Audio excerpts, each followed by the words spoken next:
ब्रह्मसूत्र ब्रह्मसूत्र ग्रंथ में page number 626 और 626 पेज के ऊपर से 11 नंबर की पंक्ति है।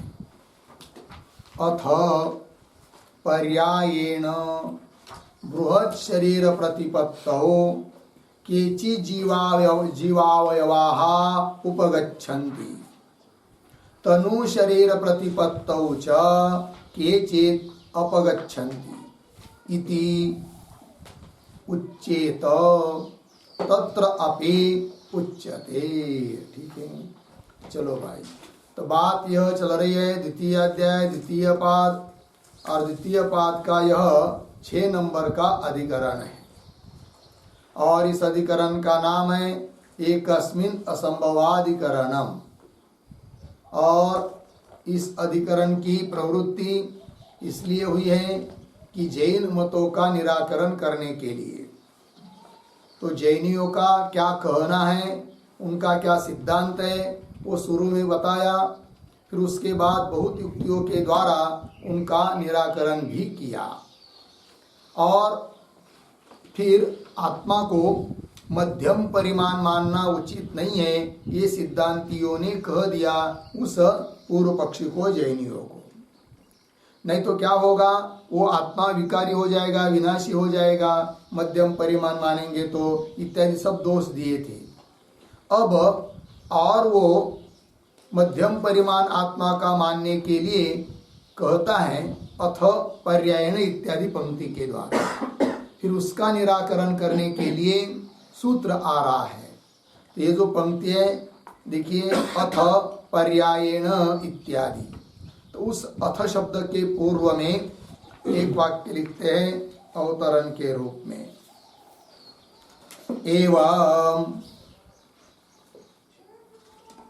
एवं जीवावयवाः नित्याः, जीवावयवाः नित्याः इति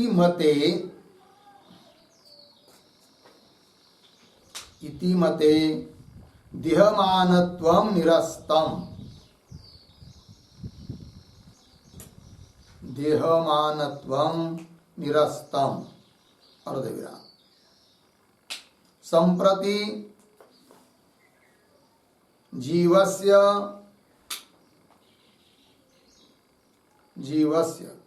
केचित् एव अवयवाः, केचित् एव अवयवाः कूटस्थाः अर्धविराम। अन्ये तु आगमापायिनः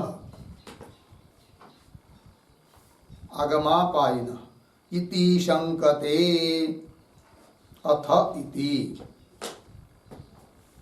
शंकते अथ इति। ठीक है, देखो भाई अर्थ देखिए। एवं इसके पूर्व में जीव के अवयव को, क्योंकि वो लोग जैनी लोग जीव को सावयव मानते हैं, और उन जीव के अवयवों को यदि नित्य कहेंगे तो जीवावयवा नित्यः, ऐसा मानने पर इति मते देहमानत्व निरस्तम, तो देहमान, देह के आकार का इतना परिमाण वाला आत्मा मान नहीं सकते, क्योंकि देह तो कभी छोटा प्राप्त होता है, कभी कभी बड़ा प्राप्त होता है, और जीव के अवयव यदि नित्य है तो फिर तो बड़ा शरीर प्राप्त होगा, तो वह बड़ा शरीर का आत्मा छोटे जीव, जब छोटा शरीर जब प्राप्त होगा तो उसमें बैठ नहीं पाएगा, और छोटे जीव को, छोटे शरीर वाले जीव को जब बड़ा शरीर प्राप्त होगा तो उसके सभी शरीर में वो आत्मा रह नहीं पाएगा, इत्यादि दोष पीछे दिए थे। अतः उस मत का निराकरण कर दिया। जीव के अवयव को नित्य मानकर देह परिमाणत्व नहीं हो सकता है, इस बात को बता दिया पीछे सिद्धांतियों ने। अब क्या करना है, अब वो कहते हैं जैनी लोग, जीव के जो अवयव है ना, वो कुछ अवयव ही कूटस्थ रूप नित्य है, और कुछ अवयव आगमापाई है। जब बड़ा शरीर प्राप्त होना रहता है तो बाहर से आकर कुछ अवयव जुड़ जाते हैं उस आत्मा के साथ, और जब छोटा शरीर प्राप्त होना रहता है तो कुछ अवयव हट जाते हैं। अच्छा, कुछ अर्थात कुछ अवयव आगमापाई है और कुछ ही अवयव नित्य कूटस्थ रूप है। तो ऐसा मानेंगे तो मध्यम परिमाण आत्मा है, शरीर के परिमाण इतना आत्मा होता है, यह मानने में कोई दिक्कत नहीं, ऐसा जैनियों का अभिप्राय। ठीक है, तो वही जीवस्य केचिदेव अवयवा कूटस्था, कूटस्थ रूप नित्य, और अन्य तो आगमापाई न, ऐसी शंका कर रहे अथ इत्यादि पंक्ति से। तो पंक्ति को देखिए, अथ पर्यायेन, पर्यायेन शब्द करते यहाँ पर क्रमशः। तो बृहत शरीर प्रतिपत्तौ, तो बृहत बड़ा शरीर प्रतिपत्ति अर्थात प्राप्त होने पर, यदि बड़ा शरीर प्राप्त हो जाता है जीवात्मा को, तो उस समय क्या होगा, केचित जीवावयवाः उपगच्छन्ति, कुछ जीव के अवयव जुड़ जाते हैं उस जीव के साथ, अन्य कुछ अवयव जुड़ जाते हैं, अतः वो बृहत शरीर में भी आत्मा परिपूर्ण होकर रह जाता है। कई जगह पर कम पड़ गया, किसी कोने में रह गया, ऐसी बात नहीं आएगी, क्योंकि हम बाहर से अवयव की आ जाते हैं, पास में आ जाते, ऐसा मान लेते हैं। ऐसा यदि जैनी कहते हैं तो केचि जीवावयवाः उपगच्छन्ति। अच्छा, और कदाचित फिर कर्म विपाक से उस बड़ा शरीर छूटकर छोटा शरीर प्राप्त हो जाता है उस जीवात्मा को, तब क्या होगा, तब करे तनु शरीर प्रतिपत्तौ। तनु मतलब छोटा, छोटा शरीर जब प्राप्त होता है तो केचित अपगच्छन्ति, केचित अपगच्छन्ति, क्या अपगच्छन्ति, हाँ, केचित जीवावयवाः अपगच्छन्ति, कुछ जीव के अवयव, जीव के कुछ अवयव दूर चले जाते, हट जाते हैं।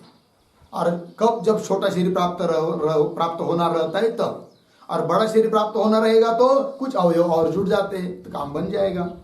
तो केचित अपगच्छन्ति इति उच्चेत, ऐसा हम मान लेंगे। ऐसा यदि जैनी बोलते हैं तब सिद्धांती कहते तत्र अपि उच्यते, ऐसे तुम्हारी इस सिद्धांत के बारे में भी हम अब बोलते हैं, उत्तर देते हैं, आपका निराकरण करते हैं सूत्र के माध्यम से। तो सूत्र आ रहा है, न च पर्यायादप्य विरोधो विकारादिभ्यः, न च पर्यायादप्य विरोधो विकारादिभ्यः। ठीक, तो ये जो सूत्र है 2:2:35, इस सूत्र के बारे में भी हम लोग थोड़ा सा लिख लेते हैं, उसका अर्थ लिखेंगे। सूत्रावतरणम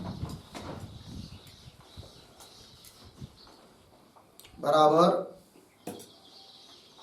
अस्माकं अर्हतानां मते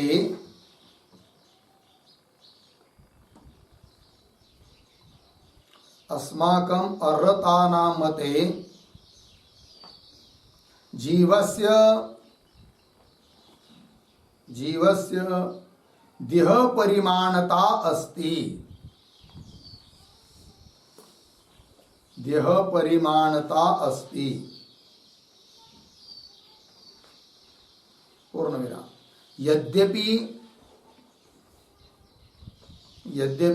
जीवावयवाः नित्याः, जीवावयवाः नित्याः इति अभ्युपगमे, इति अभ्युपगमे जीवस्य देहमानत्वं न संभवति,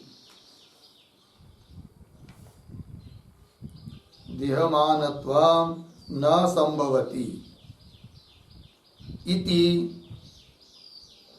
भवद्भिः उक्तम्, इति भवद्भिः उक्तम्, पूर्ण विराम। अतः इदानीं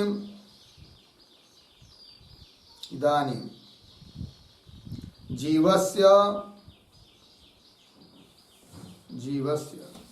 केचित् एव अवयवाः, केचित् एव अवयवाः कूटस्थाः, कूटस्थाः अर्धे, अन्ये तु आगमापायिनः सन्ति,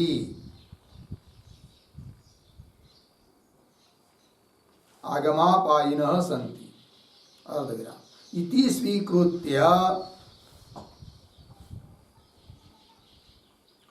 स्वीकृत्य देह परिमाणता स्यात् देह परिमाणता स्यात् इति आशंक्य आह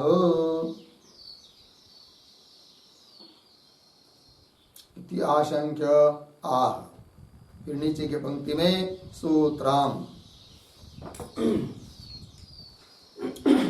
न च पर्यायादप्य विरोधो विकारादिभ्य 2:2:35 पदच्छेद न च पर्यायात् अपि अविरोधः विकारादिभ्य। ठीक। फिर नीचे के पंक्ति में पदार्थोक्ति प्रतीक पर्यायात् अपि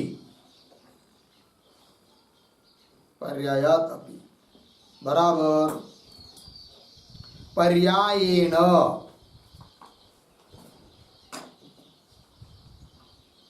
कौंस में लिखिए क्रमशः कौंस बंद आगे अपि अवयवानां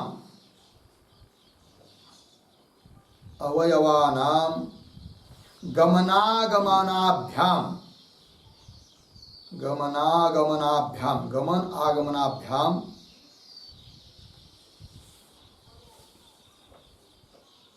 कौंस में लिखिए छूटने से और जुड़ने से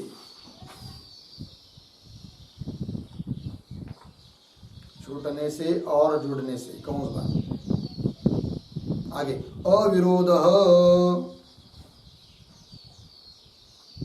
अविरोध प्रतीक है अविरोध बराबर तत्त स्थूल सूक्ष्म शरीर परिणामत्वस्य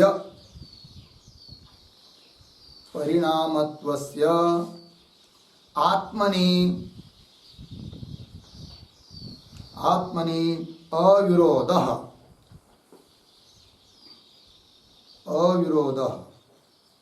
कौंस में लिखिए आत्मा मध्यम परिमाणः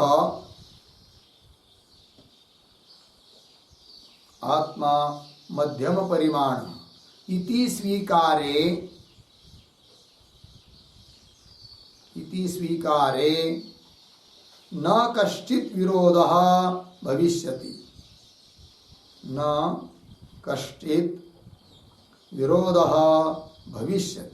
इत्यर्थः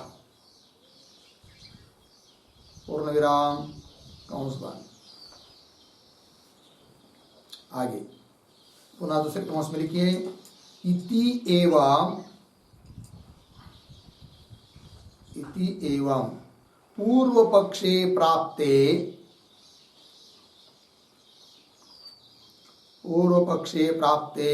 आह आगे की तरफ बांध देकर कौंस बांध फिर आगे प्रतीक न च बराबर एवं अपि न संभवति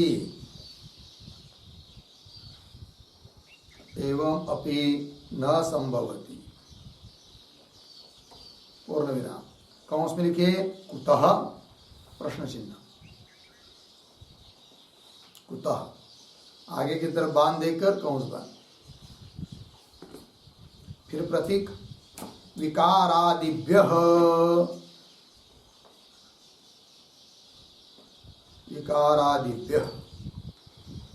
बराबर विकारादि दोष प्रसंगात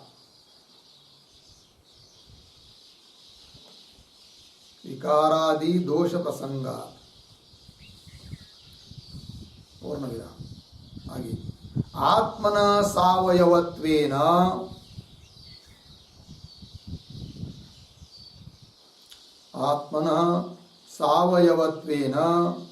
तत्तत् शरीर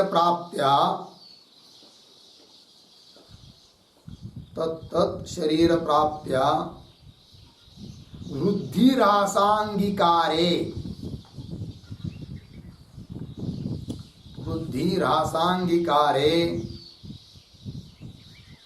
विकारित्व प्रसक्त्या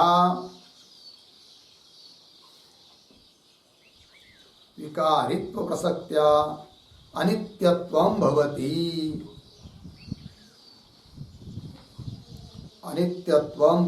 पूर्णविराम तेन बंध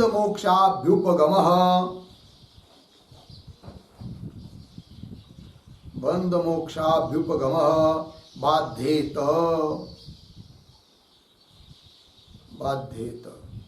पूर्णविराम अतः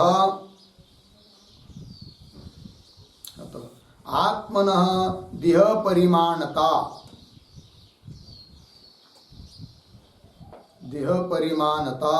न संभवति इति अभिप्रायः।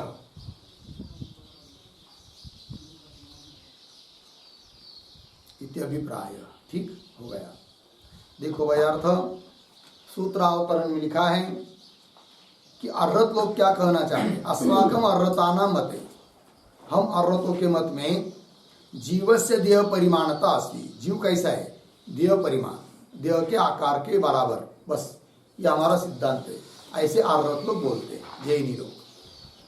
अब यद्यपि जीवावयवा नित्य इत्याभ्युपगमी, यदि जीव के अवयव को नित्य मानते हैं तो जीवस्य देहमानत्वं, देह परिमाणता न संभवति इति भवद्भिः उक्तम, ऐसा आपने कहा।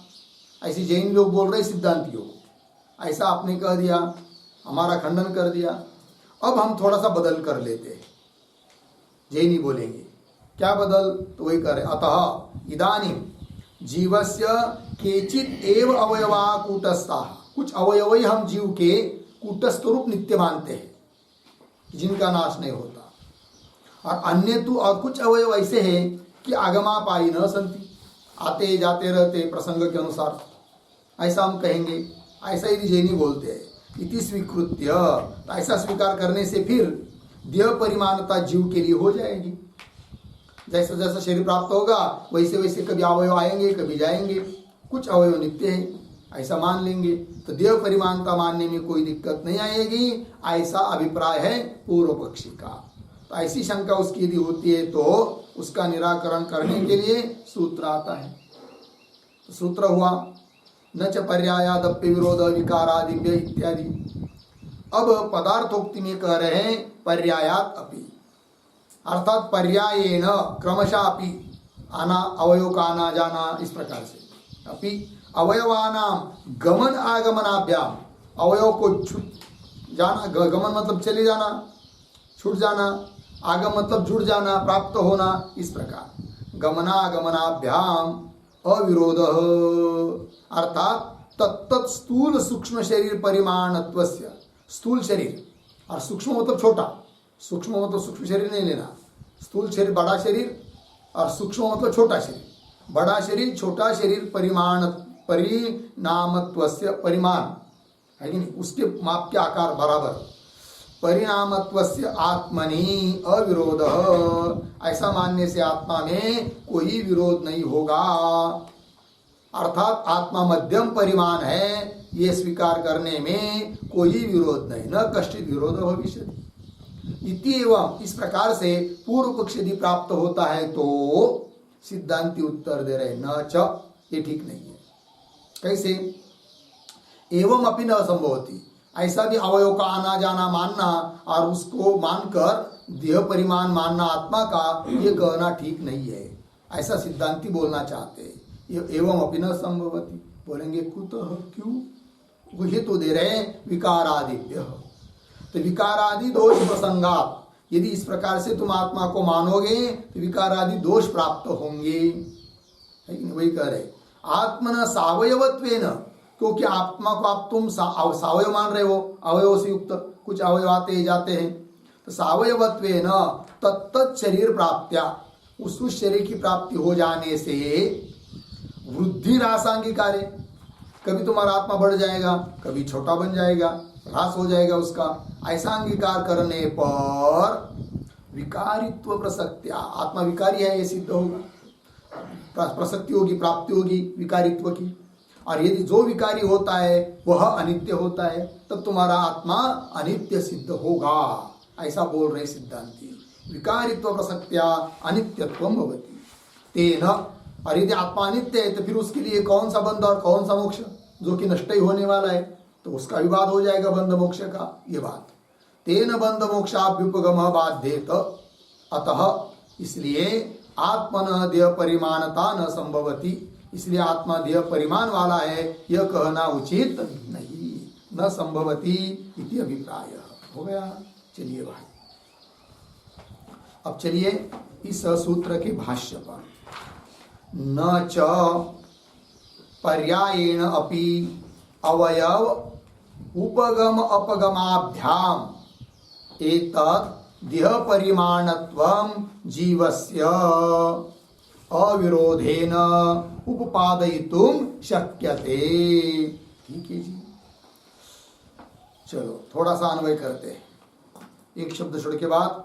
च पर्यायेण अपि अवयव उपगम अपगमाभ्याम,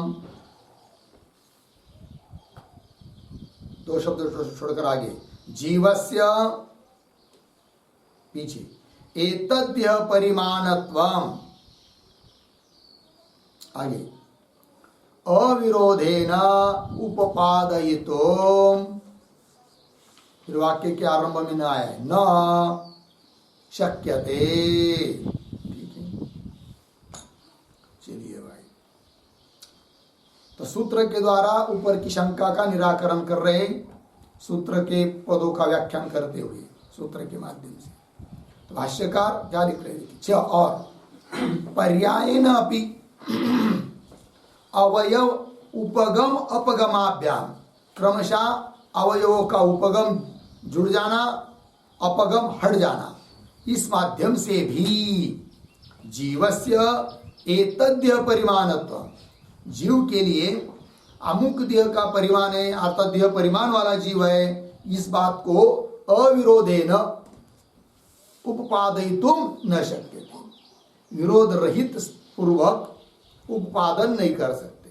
अर्थात अवयव का उपगम अपगम मानकर तुम लोग जो देह परिमाण आत्मा का कह रहे हैं वह भी तुम्हारा कहना ठीक नहीं है, यह अभिप्राय। अविरोधेन उपपादयितुम न शक्यते, बोलेंगे क्यों, कुतः, प्रश्न चिन्ह आया, कुतः क्यों, उत्तर दे रहे विकारादि दोष प्रसंगात, सूत्रस्थ पद है तो विकारादि दोष की प्राप्ति होगी। तो ये जो विकारादि दोष प्रसंगात शब्द है उसके पहले एक छोटा वाक्य लिखिए, अवतरण। किम आगमापायिनाम, आगमापायिनाम अवयवानाम, अवयवानाम आत्मत्वम अस्ति न वा, आत्मत्वम अस्ति न वा, प्रश्न चिन्ह। आद्ये आह, आद्ये आह विकारादि दोषिति,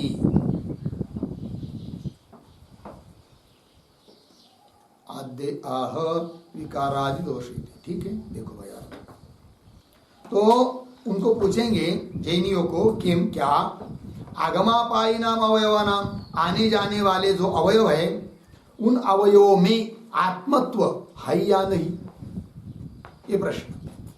यदि वो कहते आद्य मतलब आत्मत्व है उसमें, तब क्या दोष आएगा, विकारी हो जाएगा, कौन हो जाएगा, आत्मा तुम्हारा विकारी हो जाएगा, क्योंकि अवयव बाहर से आकर जुड़ रहे और वो भी आत्मा है, आत्मा के स्वरूप के अंतर्गत है, इसका मतलब आत्मा विकारी हुआ, विकार वाला हुआ, घटने बढ़ने वाला हुआ, और जो विकारी होता है वह अनित्य होता है, ये बात। आइए, विकार आदि दोष प्रसंगात आगे, अवयव उपगम अपगमाभ्याम ही अनीशम आपूर्यमानस्य अपक्षीयमानस्य च जीवस्य विक्रियावत्वं तावत् अपरिहार्यम्। अर्धविराम। और आगे, विक्रियावत्वे च चर्मादिवत् अनित्यत्वं प्रसज्येत। अर्धविराम। ततश्च बंध मोक्षाभ्युपगमः बाध्येत। ठीक है, देखो भाई एक एक बात को।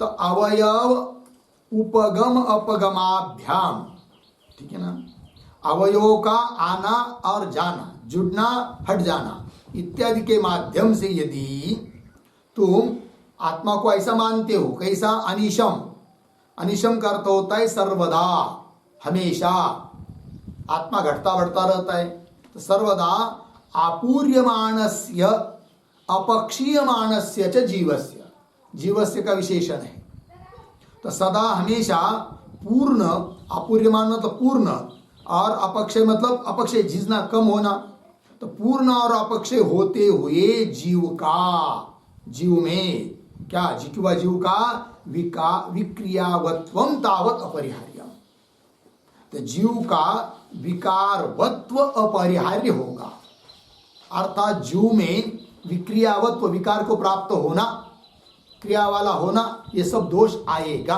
किसमें, जीव में। क्योंकि आपका आत्मा आपने कैसा माना, हमेशा पूर्ण होता है, कभी घटता है, कभी बढ़ता है, कभी घटता है ना। आपूर्यमानस्य अपक्षीयमानस्य जीवस्य विक्रियावत्वं तावत् अपरिहार्य। अच्छा, कदाचित तुम कहोगे कि ठीक है, हम विकार से युक्त मान लेंगे आत्मा को, तब तो और दोष आएगा भाई आपके मत में। क्या आएगा, विक्रियावत्वे च, यदि विक्रिया वाला विकार युक्त तुम आत्मा को मानोगे तो चर्मादिवत अनित्यत्वं प्रसज्येत, चर्म की तरह आत्मा तुम्हारा अनित्य हो जाएगा। चर्म की तरह दृष्टांत दिया, तो चर्म कैसा नित्य होता है, तो सभी जीवों में जो चर्म है शरीरों में, जैसे हम लोगों के शरीर पर जो चमड़ी है, ऐसे हर एक जीव के ऊपर चमड़ी होती है शरीर के ऊपर, और वो कैसी है, अनित्य, विकारी होने से। अनित्य मतलब कैसी, हम लोग को पता भी नहीं चलता कि हमारी चमड़ी वही है क्या अलग है करके, ऐसा लगता है कि वही चमड़ा है, ऐसा नहीं होता है। रोज प्रतिदिन चमड़ा थोड़ा थोड़ा थोड़ा थोड़ा चलते जाता है, नीचे से अंदर से नया नया नया आता रहता है, ये प्रक्रिया होती रहती है। अंदर से नया नया आता रहता है और ऊपर से बहुत छोटी परत उसकी हटती रहती है। अर्थात वो कैसा है, विकार वाला है। कौन, चमड़ा, और विकार वाला होने के कारण अनित्य है। उस प्रकार फिर तुम्हारा आत्मा भी विकार वाला होने से कैसा होगा, अनित्य होगा। वही कह रहे, विक्रियावत्वे च चर्मादिवत अनित्यत्वं प्रसज्येत, अनित्यत्व प्राप्त होगा। अच्छा, फिर आत्मा को अनित्य मान लोगे तो और गड़बड़ होगी। फिर वो कह रहे ततश्च, अनित्य मानेंगे तो बंध मोक्ष अभ्युपगम बाध्येत, अभ्युपगम स्वीकार, या तुम्हारा सिद्धांत बंध मोक्ष जो तुमने आत्मा के लिए माना है उसका भी बाद होगा। ठीक है, ये सब आपत्ति आएगी। ठीक है, अतः इस प्रकार से अवयव का आगम है कि नहीं, अवयव को उपगम अपगम होता है, यह भी तुम्हारा कहना ठीक नहीं है। अर्थात अवयव के उपगम अपगम के माध्यम से हम जीव को देह परिमाण मानेंगे, यह भी तुम्हारा कहना ठीक नहीं। ये बात हुई।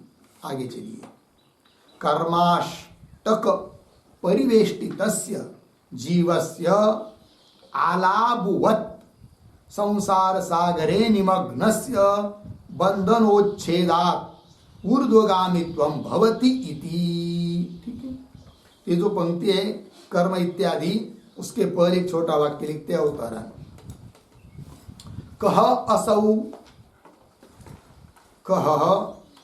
असौ बंध मोक्षाभ्युपगमः, बंध मोक्षाभ्युपगमः इति अतः आह, इति अतः आह कर्माष्टक इति। ठीक है, देखो भाई अर्थ, कह सो बंध मोक्षाभ्युपगम, अभी पीछे कह दिया था ना, बंध मोक्ष का अभ्युपगम का बाद होगा, लेकिन है कौन हो बंध और मोक्ष का अभ्युपगम स्वीकार सिद्धांत है क्या, कैसा है उनके यहाँ जैनियों के यहाँ, जरा बताओ। तो बता रहे, पंक्ति देखिए, कर्माष्टक परिवेष्टितस्य,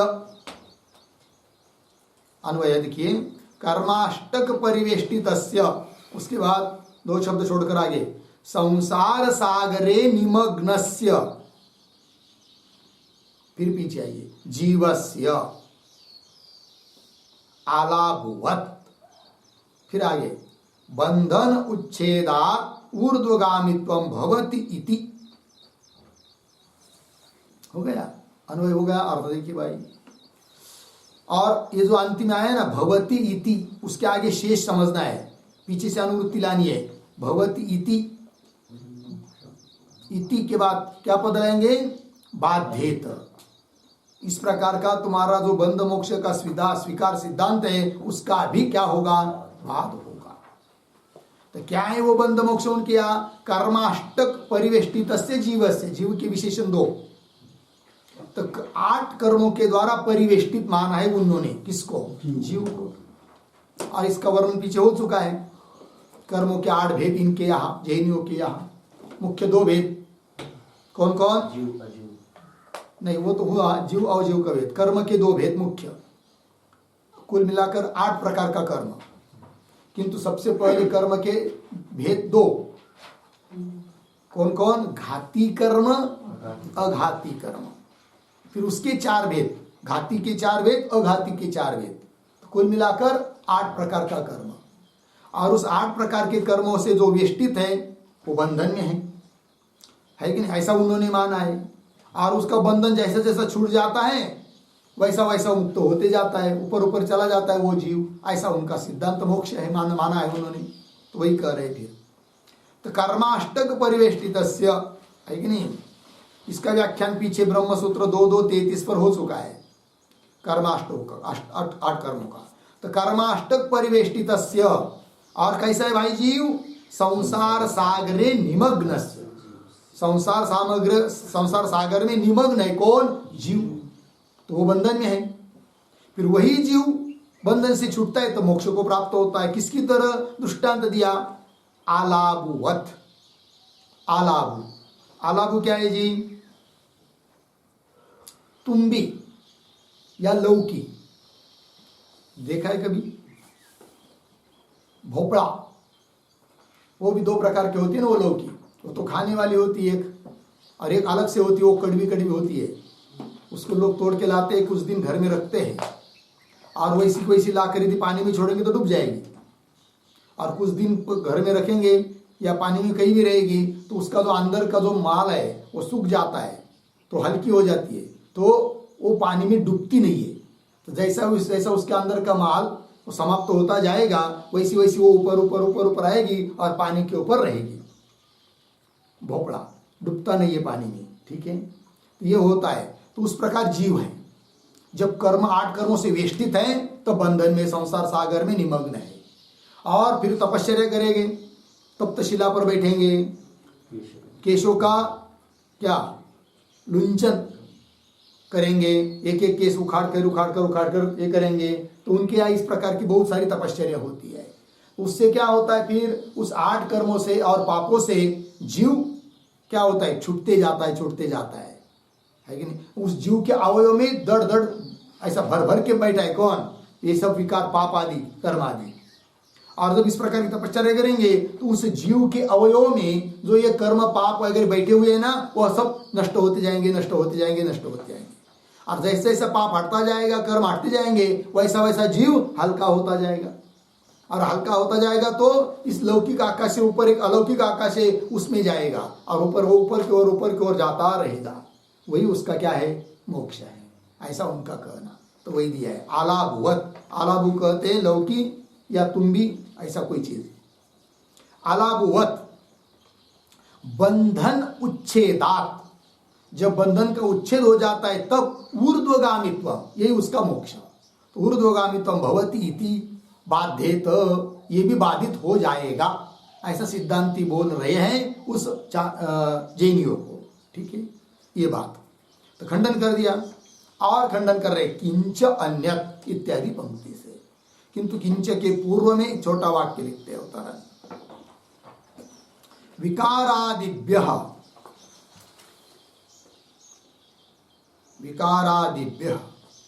इत्यत्र आदि शब्द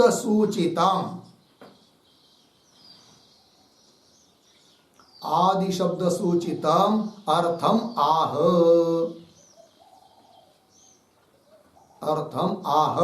किंच इति। ठीक है ना, सूत्र में आया था ना पद विकारादिभ्य, आदि पद आया है, विकार आदि आदिभ्य, तो विकार आदिभ्य जो सूत्रस्थ पद है उसमें जो आदि शब्द है, आदि शब्द से सूचित जो अर्थ है उसको बता रहे हैं किंच इत्यादि पंक्ति से। ठीक है, देखो भाई, किंच अन्यत और क्या तो कह रहे हैं, आगच्छताम अपगच्छताम च अवयवानाम आगम अपाय धर्मवत्वात् एव अनात्मत्वम शरीरादिवत, अर्थात जीव में अनात्मत्व होगा, प्राप्त होगा, ये दोष दिया जा रहा है। वो कैसे देखिए, तो आगच्छताम अपगच्छताम च अवयवानाम, क्योंकि हे जैनियों तुमने अवयव आत्मा के माने हैं, वो कैसे माने, आगच्छताम अपगच्छताम, आने वाले जाने वाले, छूटने वाले जुड़ने वाले, तो आगच्छताम अपगच्छताम च अवयवानाम, फिर ऐसा ही तुम्हारा आत्मा है तो कैसा होगा वो, आगम अपाय धर्मवत्वात्, आगम अपाय धर्म वाला है आत्मा, ये मानना पड़ेगा। और आगम अपाय धर्म वाला मानेंगे तो धर्मवत्वात् एव अनात्मत्वम, तो अनात्मा हो जाएगा, क्योंकि जो जो धर्म वाला होता है कोई भी चीज वो अनात्मा होता है। जैसे शरीर, तो शरीर अनित्य है क्योंकि बहुत सारे धर्म वाला है शरीर, है कि नहीं, जैसे इसलिए अनित्य है तो उस अनात्मा है। उस प्रकार तुम्हारा जीव भी क्या हो जाएगा, अनात्मा हो जाएगा, ये कह रहे। एवं अनात्मत्वम शरीरादिवत, ये बात हो गई।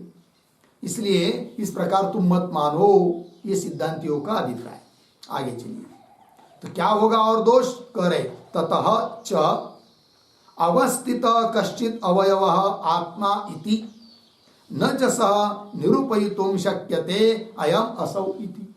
ठीक है, तो ये जो पंक्ति है तत इत्यादि, उसके पूर्व में भी एक छोटा वाक्य, कल्पांतरम आदाय, कल्पांतरम आदाय दूषयति, आदाय दूषयति ततः इति, ततः इति। ठीक है जी, देखो भाई, कल्पांतर मतलब क्या, दो विकल्प किए थे पीछे, अभी अभी थोड़ी देर पहले, क्या कि आगमापाई जो अवयव है उन अवयवों में आत्मत्व है या नहीं, तो पहले पक्ष में दोष दे दिया विकारादिभ्य।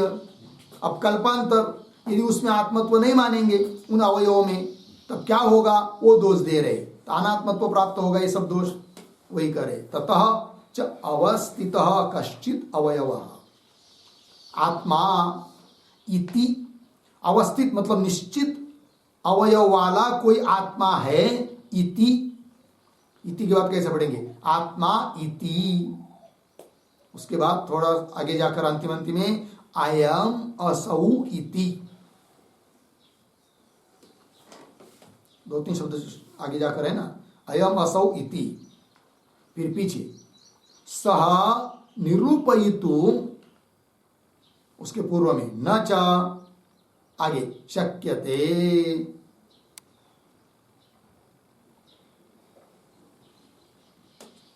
ठीक है, देखो भैया, ततश्च अवस्थित कश्चित अवयव आत्मा, अवस्थित निश्चित रूप से कुछ अवयव वाला आत्मा, इति अयम असौ, इस प्रकार से यही है, अयम असौ इति स आत्मा, स मतलब आत्मा, निरूपयितुम न शक्यते, निरूपण नहीं कर सकेंगे। और उसमें अनात्मत्व भी प्राप्त होगा, ये बात कह दिया। ठीक है, तो ये जो वाक्य है इसके ऊपर एक वाक्य लिखते हैं स्पष्टीकरण के लिए। तो लिखते हैं आगम अपायाभ्याम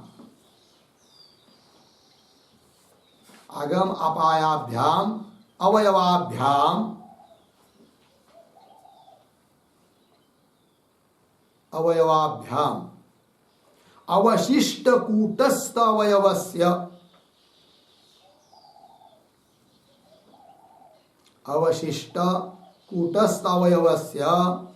दुर्ज्ञानत्वात्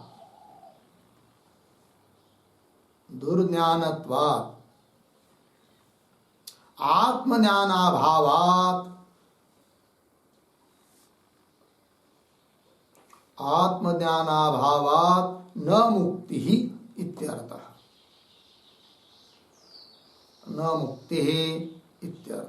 ठीक, देखो भाई, आगमापायाभ्याम अवयवाभ्याम, ये जैनियों तुमने तो आत्मा के अवयव आगम अपाय वाले माने, उन अवयवों के द्वारा फिर अवशिष्ट बचा हुआ कुछ कूटस्थ रूप अवयव है ये तुम नहीं कह सकते, क्योंकि जो कूटस्थ रूप होता है वो आने जाने वाले अवयव वाला होता नहीं है, और जो आने जाने वाला अवयव वाला होता है वो कूटस्थ रूप नित्य हो नहीं सकता। वही कह रहे, अवशिष्ट कूटस्थ अवयव से दुर्ज्ञानत्व, उसका ज्ञान ही संभव नहीं है, और उसका ज्ञान नहीं है इसका मतलब आत्मज्ञान नहीं है, और आत्मज्ञान का अभाव है तो मुक्ति भी नहीं होगी, यह अभिप्राय। ठीक है, चलिए आगे किंच अन्य, और किंच अन्य से बता रहे भाई, क्या बता रहे हैं, पंक्ति देखिए आगे, किंच अन्य आगच्छन्तः च एते जीवावयवाः कुतः प्रादुर्भवन्ति अपगच्छन्तः च क्व वालीयन्ते इति वक्तव्यम। ये भी बोलना चाहिए तुमको जैनियों को, ये कह रहे सिद्धांत उसको किंच अन्य। ठीक है ना, और क्या, तो आगच्छन्त च एते जीवावयव, आने वाले ये जो जीव के अवयव ऐसे तुम मान रहे हो, तो हम पूछेंगे कहां से आते बताओ। जीव है और उसको बाकी से अवयव आते ऐसे तुम मानते, लेकिन आते कहां से बताओ ना, ये बात। तो जीव अवयव कुतः प्रादुर्भवन्ति, कहां से प्रादुर्भूत होते हैं। अच्छा, फिर और अपगच्छन्त, जब चले जाते नष्ट होते तो कहा जाते, कालीन होते, वो बताओ। अपगच्छन्तः च क्व वालीयन्ते, क्व कुत्र लियन्ते, कालीन हो जाते इति वक्तव्यम, ऐसा बोलना बताना चाहिए तुमको, बताओ हमको। फिर ऐसा सिद्धांति पूछ रहे जैनी हो। फिर आगे कदाचित वो कहेंगे जैनी लोग कि पंच महाभूतों से अवयव आते हैं और आत्मा के साथ जुड़ जाते हैं, और जब नष्ट होते तब पुनः पंच महाभूत में लीन हो जाते हैं। ऐसा यदि कहने का प्रयास करेंगे जैनी लोग तो कह नहीं सकेंगे। क्यों कह रहे, नहीं भूतेभ्य प्रादुर्भवेयुः भूतेषु च निलीयेरन्। भूतेभ्य प्रादुर्भवेयुः, भूतों से, पंचमहाभूतों से प्रादुर्भूत होते, प्राप्त होते हैं, और पुनः जब नष्ट होना रहता है उन अवयवों को तो पंचमहाभूतों में निलीयेरन्, नहीं, ऐसा नहीं बोल पाओगे तुम। क्यों, अभौतिकत्वात् जीवस्य, हेतु दिया। जीव यदि भौतिक होता, मतलब भूतों का कार्य होता, तब हम मान लेते, जरूरत पड़ी तब उसने भूतों से ले लिया, किनको, अवयव को, और जब जरूरत नहीं पड़ी, काम हो गया, तो पुनः उस अवयव को छोड़ दिया, वो अवयव चले गए, भूतों में लीन हो गए। ऐसा तब मानते यदि जीव भूतों का कार्य होता, भौतिक होता तब। किंतु जीव भौतिक है ये तुम भी नहीं मानते हो, तो भूतों से अवयव आते और नष्ट होते, ये भी तुम्हारा कहना ठीक नहीं है। अभौतिकत्वात् जीवस्य। ठीक है, आगे चलिए। नापि कश्चित अन्य, अच्छा फिर बोलेंगे ठीक है भूतों को नहीं मानेंगे, लेकिन बताओ फिर अवयव कहां से आते और कहां से जाते हैं, और उनसे अतिरिक्त, भूतों से और जीव से अतिरिक्त तो और कोई देखने को मिलता नहीं है कि जो अवयवों का आधार बने, वहां से अवयव आए पुनः चले जाए, ऐसा कोई देखने को मिलता नहीं है। अतः तुम्हारा जो सिद्धांत है जैनी लोग, हे जैनी लोग, तुम्हारा जो सिद्धांत है अवयवों का आना जाना, ये भी तुम्हारा कहना ठीक नहीं है। अर्थात उसके माध्यम से भी तुम आत्मा को देह परिमाण बता नहीं सकते, ये बात। नापि कश्चित अन्य साधारण असाधारण वा जीवानाम अवयवाधार निरूप्यते। क्यों? प्रमाणाभाव। पंक्ति देखिए भाई, नापि कश्चित अन्य, कोई अन्य जीव से भिन्न, पंचमहाभूतों से भिन्न कोई दूसरा ही, साधारण असाधारण वा, सभी जीवों के लिए साधारण रूप से कोई एक है कि जिसमें सबके अवयव जाते हैं, वहां से सबके लिए अवयव जाते हैं, ऐसा कोई साधारण। क्यों? हर एक जीव के लिए एक एक अलग अलग कोई दूसरा कोई आधार कि जिसमें उस जीव के अवयव जाते हैं और उससे पुनः आते हैं। इस प्रकार साधारण असाधारण वा जीवानाम अवयवाधार, जीवों के अवयवों का आधार कोई भी अन्य साधारण या असाधारण रूप से न निरूप्यते। वाक्य के आरंभ में आया ना, नापि, नापि निरूप्यते, निरूपण कर नहीं पाओगे। क्यों? उसके लिए कोई प्रमाण नहीं है, प्रमाणाभावात्, ये उत्तर दे दिया। तो यहां पर जो साधारण असाधारण शब्द है ना, उस पर एक टिप्पणी लिखते छोटी सी।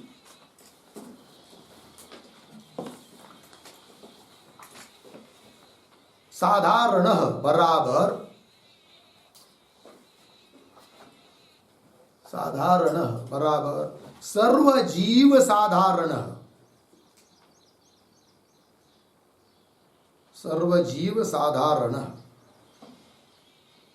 बराबर सर्वेषां जीवानां एकः इत्यर्थः। सर्वेषां जीवानां एकः इत्यर्थः। अर्धविराम, फिर आगे असाधारण प्रतीक, असाधारण बराबर प्रतिजीवम, प्रतिजीवम भिन्नम, प्रतिजीवम भिन्नम वा जीवानां, जीवानां अवयवाधारः, अवयवाधारः न निरूपयितुं शक्यते, न निरूपयितुं शक्यते। अर्धविराम, प्रमाणाभावात्, प्रमाणाभावात् इति हो गया। देखो भाई, साधारण रूप से भी कोई जीव के अवयव का सभी जीवों के लिए साधारण, अर्थात सभी जीवों के लिए एक, ऐसा भी कोई आधार नहीं। अच्छा, असाधारण मतलब प्रत्येक जीव के लिए अलग अलग, ऐसा कोई आधार, अवयव का आधार कह नहीं सकते, निरूपयितुम न शक्य, कारण प्रमाणाभाव, कोई प्रमाण नहीं है। आगे चलिए भाई, किंच अन्यत्, और खंडन कर रहे भाई उनका, तो किंच अन्यत्, तो ये जो पंक्ति आ रही है किंच अन्यत्, उसके पूर्व में एक वाक्य लिखते हैं अवतरण के रूप में, किंच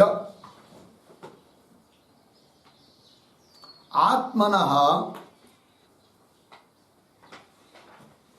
आत्मनः आगम अपायीशीलावयवत्वे,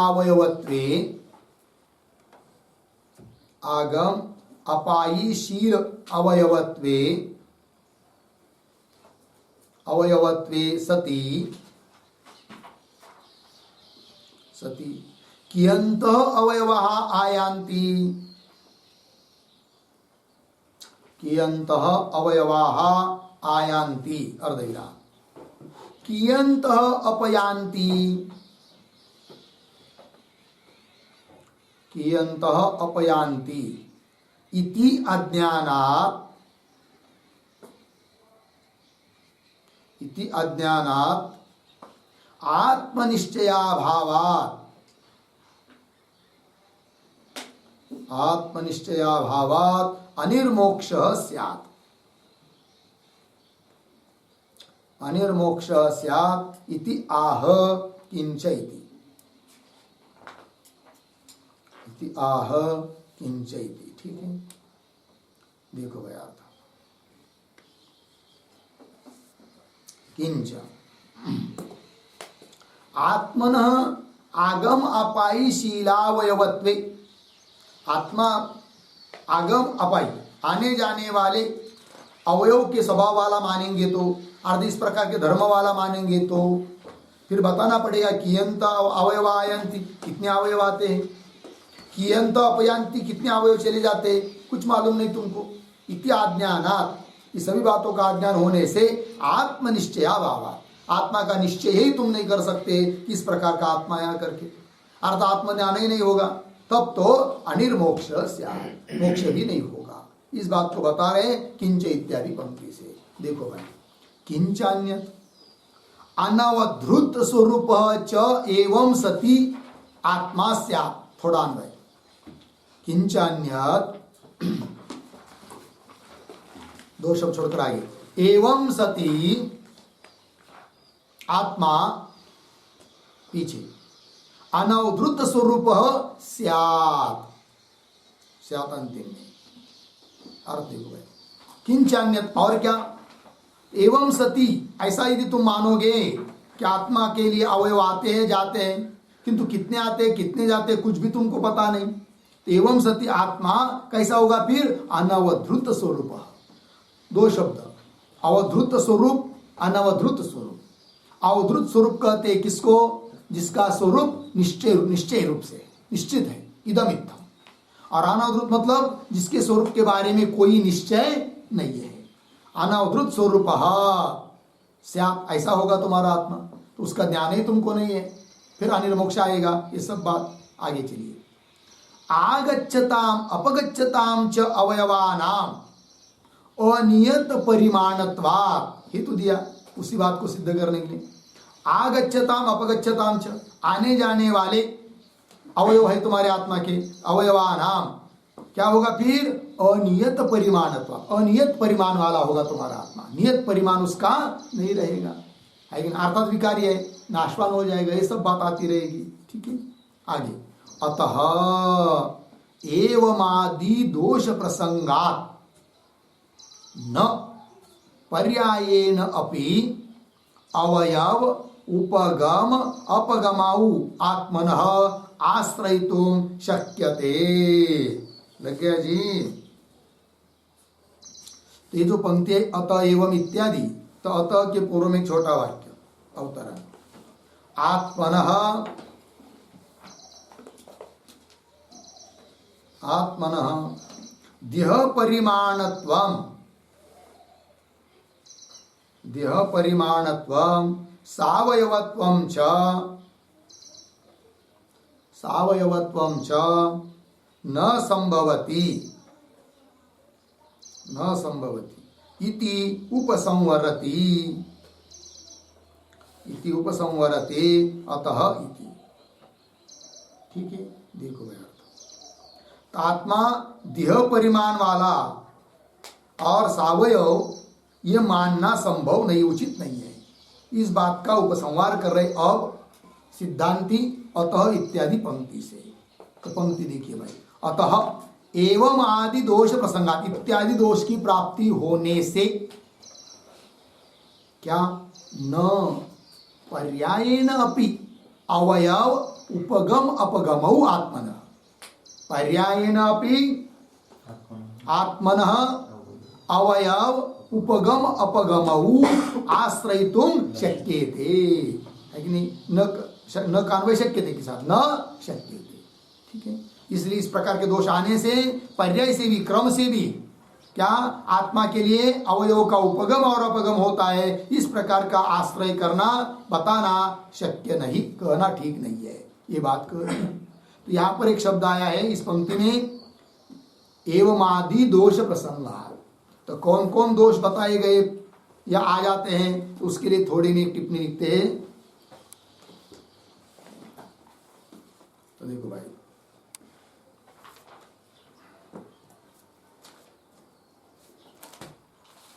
तो लिखेंगे जीवस्य, जीवस्य अवयवारब्ध, अवयवारब्ध अवयवित्वे, अवयव आरब्ध अवयवित्वे अनित्यत्वम, अनित्यत्वम अर्धविराम, आगे अवयव समूहत्वे च अवयव समूहत्वे च असत्वाम असत्वम अर्धविराम आत्मत्वस्य यावत् अवयव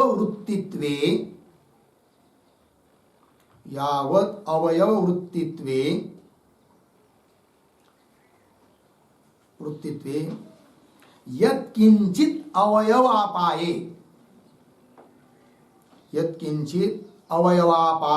अपि सद्यः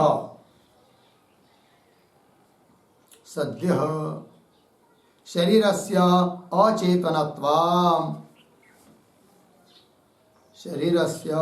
अचेतनत्वम् अर्धविराम गोत्ववत्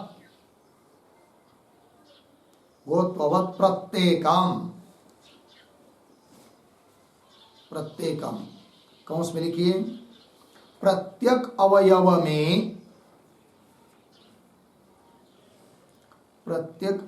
में आत्मत्व समाप्त होने पर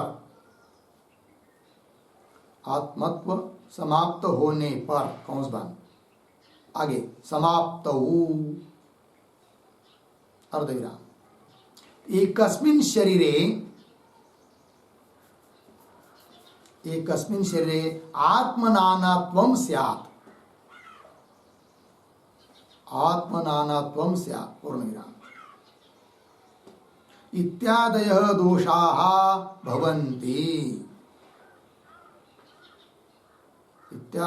दोषाः भवन्ति पूर्णविराम अतः आत्मनः देह परिमाणत्वं सावयवत्वं च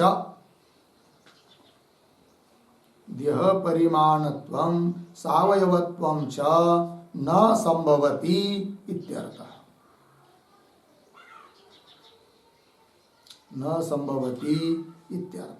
ठीक है। देखो भाई अर्थ देखिए जीवस्य अवयवारब्ध अवयवित्वे क्या क्या दोष आते हैं वो बता रहे अभी। जीव को तुम जैन लोग क्या मानते हैं अवयव से आरब्ध ऐसा अवयवी मानते हैं। जैसे अनेक अवयव से आरंभ हुआ पट अवयवी है उस प्रकार तुम जीव को मानते हो। अवयव आरब्ध अवयवित्वे अनित्यत्व फिर इस प्रकार अवयवी मानोगे उनको जीव को अनित्य होगा ये पहला दोष। अच्छा अवयव समूहत्वेच अवयव का समूह ही जीव है ऐसा मानेंगे तो असत्वम सिद्धि नहीं होगी क्योंकि अवयव का समूह सिद्ध ही नहीं होता है ये दूसरा दोष। अच्छा और आत्मत्वस्य यावद अवयव वृत्तित्व सभी अवयवों में रहता है आत्मत्व धर्म इसलिए आत्मा की सिद्धि हो जाती है। ऐसा यदि कहने का प्रयास करोगे तो क्या आत्मत्व से यावत अवयव वृत्तित्व यत्किंचित अवयव अपाए क्योंकि सभी अवयवों में रह रहा है कौन आत्मत्व उसमें से एक अवयव नष्ट हुआ तो भी तुम्हारा आत्मा नष्ट हो जाएगा और आत्मा नष्ट होगा तो शरीर अचेतन हो जाएगा तुरंत। ये वो करे यत्किंचित अवयव अपाए अपि थोड़ा सा अवयव खंडित हो गया आत्मा का तो आत्मा मर गया मतलब तब तो शरीर अचेतन हो जाएगा। सद्य शरीर से अचेतन तो तुरंत शरीर अचेतन होना चाहिए।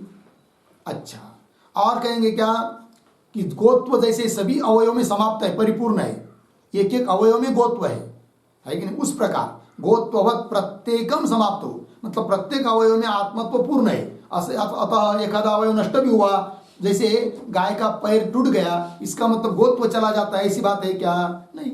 उस प्रकार हम मानेंगे कि सभी अवयव में परिपूर्ण है आत्मत्व। एखादा अवयव चला भी जाता है आत्मा का तो भी वो रहता है आत्मत्व कोई दिक्कत नहीं। ऐसा यदि जैनी कहेंगे तब कह रहे गोत्ववत् प्रत्येकम समाप्त हो प्रत्येक अवयव में आत्मत्व समाप्त है परिपूर्ण है तो एकस्मिन् शरीरे आत्मनानात्वं स्यात् एक ही शरीर में नाना आत्मा मानना पड़ेंगे फिर हाथ में अलग पैर में अलग कान में अलग नाक में अलग ये सब एकस्मिन् शरीरे आत्मनानात्वं स्यात् इत्यादय दोष अभवन्ति इतने सब सारे दोष आते हैं। मूल में आया था ना भाष्य में एवं आदि दोष प्रसंगात् इत्यादि दोष आते इसलिए अतः आत्मन देह परिमाणत्वं सावयवत्वं च न संभवति। इसलिए हे जैनी बाबा आत्मा को देह परिमाण मानना भी ठीक नहीं है और आत्मा को सावयव कहना भी ठीक नहीं है। तो खंडन कर दिया जैनियों का। ठीक है, और आगे पंक्ति आ रही है अथवा।